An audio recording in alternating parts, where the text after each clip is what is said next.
Hello there, this is Wellington with PX5 and today I'll show you how to do memory management using PX5 RTOS. There are 4 different types of memory management available with PX5 RTOS: the one-time allocation, the application provided, the dynamic memory management, and the application overriding. I'll walk you through each one and I'll show some demos to make it easier to understand. The first method is the default internal memory management for PX5 RTOS, and it is called one-time sequential allocation. And it happens for each object creation. It relies on the memory provided to the start or PX5 pthread start API, as you can see here. It is the easiest and fastest approach, as long as you're not dynamically creating and destroying objects. And if that's your case, we'll see how to do it later in this video. So let's take a look at this one-time sequential allocation demo. As always, in our samples, main starts running and creating variables, thread handles, and the memory area. Then, in line 5, we'll start PX5 RTOS by providing a random number for pointer data verification, a memory area, and the size of that memory area.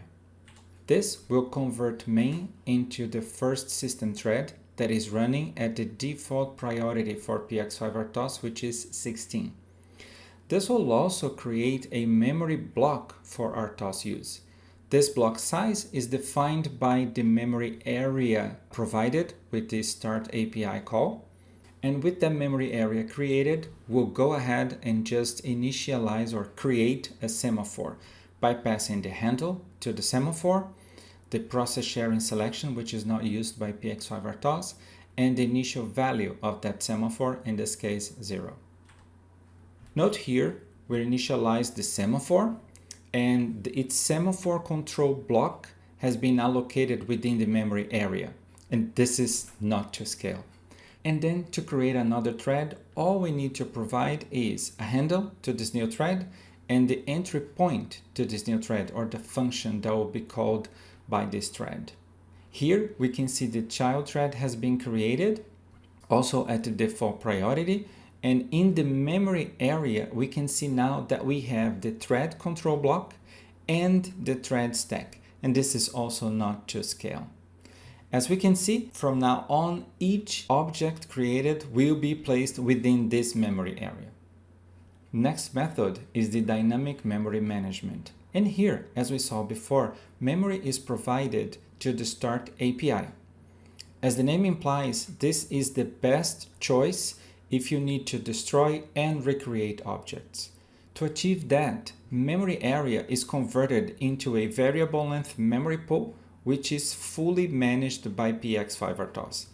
Take a look at the PX5 Memory Manager Enable API for more details. Let's see dynamic memory management in action. Here, we're starting main as we did before, and also starting PX5 RTOS, which, as before, create the memory area defined by the value passed by the start API call. Now, by calling PX5 pthread memory manager enable API, we'll see this memory area being converted into a memory pool. Like that. So now this is a memory pool. Now objects can be created within this memory pool. So let's go ahead and create a semaphore to see how that goes. The semaphore object has been created, and its semaphore control block now lives within this memory pool. Now, let's say we don't need the semaphore anymore, and so we'll destroy it. See, the semaphore object doesn't exist anymore, and its semaphore control block has been removed from the memory pool. We cannot do that if we're using the default internal memory management. Now, let's say we need to create the semaphore once again. We'll make the call to the semaphore init API as we did before. And just like before, we have the new object here, and its semaphore control block lives in the memory pool. Now from this point on, we can create and destroy objects, and PX5 RTOS will be managing that memory pool for us. Moving on, sometimes you have very specific needs regarding memory allocation.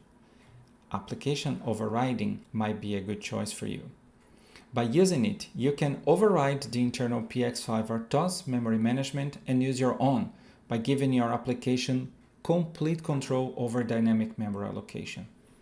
For more details, make sure to check both the PX5 Memory Manager get and set APIs. Let's see how it works. Here we're starting main as we did before, but this time notice we also have declared two functions. One for allocating memory and another one to release it. As you can see, for simplicity here, we're just using malloc and free, but you can use any different method you want to allocate and deallocate memory. Next, we're starting PX5 RTOS, but notice this time around we are not passing any memory to the start API. This is 0, so PX5 RTOS won't be allocating any memory. So see, now we're running and there's no memory allocated. So next, by calling the PX5 pthread memory manager set, we define the functions that will be used to allocate and release memory. Next, we'll create a semaphore as we did before, and internally this will trigger a call to the user-defined allocate memory function. Let's go there. We are now at the allocate memory function. We have now the amount of memory needed taken from the heap since we're using malloc, and we'll return a pointer to this memory block back to the internal caller.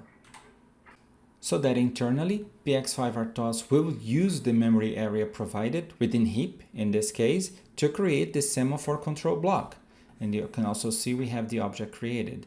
So next, let's say we want to destroy the semaphore. So just like before, this will internally trigger a call to the user-defined release memory function. We're now at the release memory function. We'll free up memory allocated before. Let's take a look at the heap. As you can see, it's now gone. Now execution may continue with the creation and destruction of objects as needed.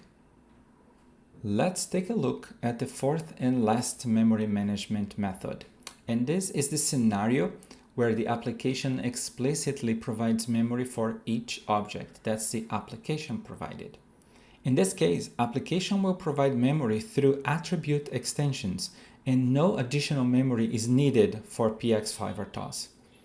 It also lets the application define where in memory each object is located.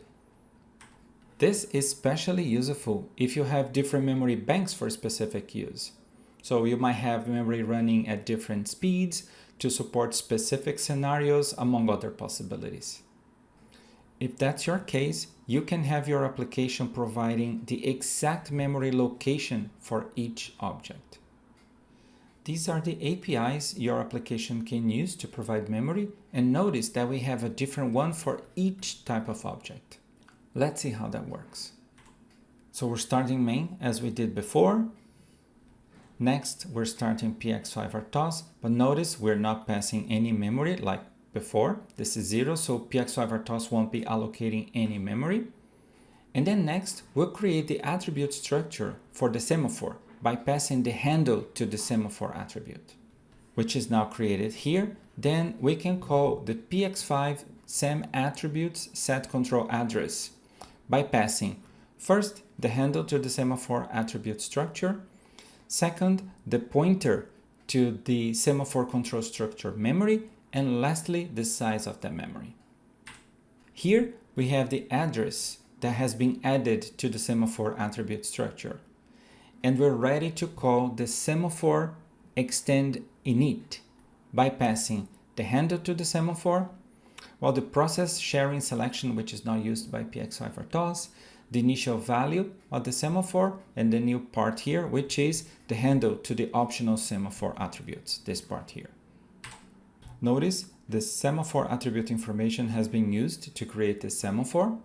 The semaphore control memory supplied here is only valid for one semaphore init call, because each semaphore must have its own unique semaphore control structure memory.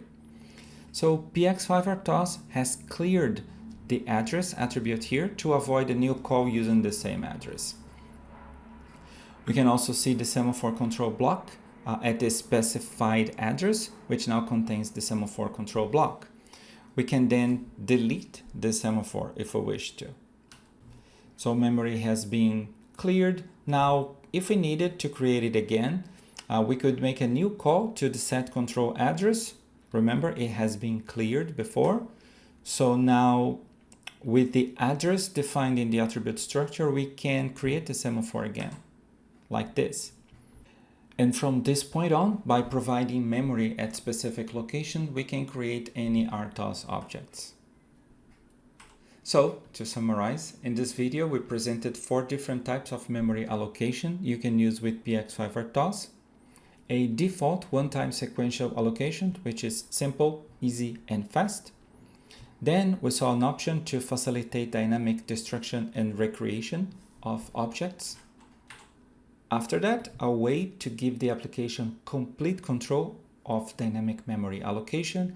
And then finally, a method to allow application to explicitly provide memory for each object at a precise location. I'm sure one of these methods will be perfect for your business scenario. So that's the demo we had for today. As always, if you want to learn more or how to get started, please make sure to check our website at PX5RTOS.com. You can email us with questions, requests for information, or a quote at info@px5rtos.com. Thank you for your interest.